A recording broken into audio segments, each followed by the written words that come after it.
Viewers দেখো just অল্প কিছু সময়ের ভিতরে কিভাবে আমি এতগুলো টাকা উপার্জন করে ফেললাম। বন্ধুরা তোমরাও পারবে, সেটার জন্য অবশ্যই তোমরা গুগল থেকে অনেকবিট অ্যাপসটি প্রথমে ডাউনলোড করে ফেলবে। তারপর বন্ধুরা দেখো অ্যাপস ইনস্টল করে ওপেন করার সাথে সাথে তোমরা এরকম একটা ইন্টারফেস দেখতে পারবে। এখান থেকে তুমি উপরে ডান পাশে রেজিস্ট্রেশন এখানে ক্লিক করবে, তারপর এখান থেকে বাই ইমেল অপশনে ক্লিক করে ফেলবে। এখানে surname, first name, reason, date of birth, email address এসব তথ্য তুমি তোমার মতো করে দিয়ে দিবে। তারপর বন্ধুরা ফোন নাম্বার করে কিন্তু অবশ্যই একটা ফ্রেশ ফোন নাম্বার বসিয়ে দিবে, যে নাম্বারে আগে কখনো অনেকবিট অ্যাকাউন্ট খোলা হয়নি। তারপর বন্ধুরা দেখো পাসওয়ার্ডের ঘরে এখানে 8 সংখ্যার একটা পাসওয়ার্ড বসিয়ে দিবে। তারপর বন্ধুরা দেখো এখানে প্রোমো কোডের এখানে কিন্তু তোমরা অবশ্যই আমাদের স্পেশাল প্রোমো কোড NAW1000 এই প্রোমো কোডগুলো বসিয়ে দিবে। তারপর নিচের বক্সগুলোতে টিক মার্ক দিয়ে নিচে রেজিস্টার আইকনে ক্লিক করে ফেলবে। তারপর বন্ধুরা দেখো এখানে কিন্তু আমাদের অ্যাকাউন্ট অলরেডি খোলা হয়ে গেছে। এখন বন্ধুরা আমরা ডিপোজিট করার জন্য উপরে বাম পাশে প্লাস আইকনে ক্লিক করে ফেলবো।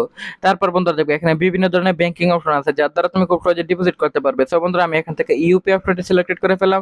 উপরে একটা নাম্বার দেওয়া আছে, সেই নাম্বারটা কপি করবো। কপি করার পর এখান থেকে অ্যামাউন্ট সিলেক্টেড করার পর এখান থেকে যে নাম্বার যত টাকা ডিপোজিট সিলেক্টেড করছি, ডিপোজিট করার জন্য ঠিক তত টাকা আমরা এখান থেকে এই নাম্বারে ক্যাশ আউট করে ফেলবো। ক্যাশ আউট করার পর যে নাম্বার থেকে ক্যাশ আউট করেছি সেটা এখানে বসিয়ে দিবে। এবং বন্ধুরা ট্রানজেকশন আইডি এখানে এই করে বসিয়ে দেওয়ার পর বন্ধুরা এখান থেকে কনফার্ম বাটনে ক্লিক করার সাথে সাথে কিন্তু বন্ধুরা তোমার 5 মিনিটের ভিতরে তোমার অ্যাকাউন্টে টাকাটি চলে আসবে।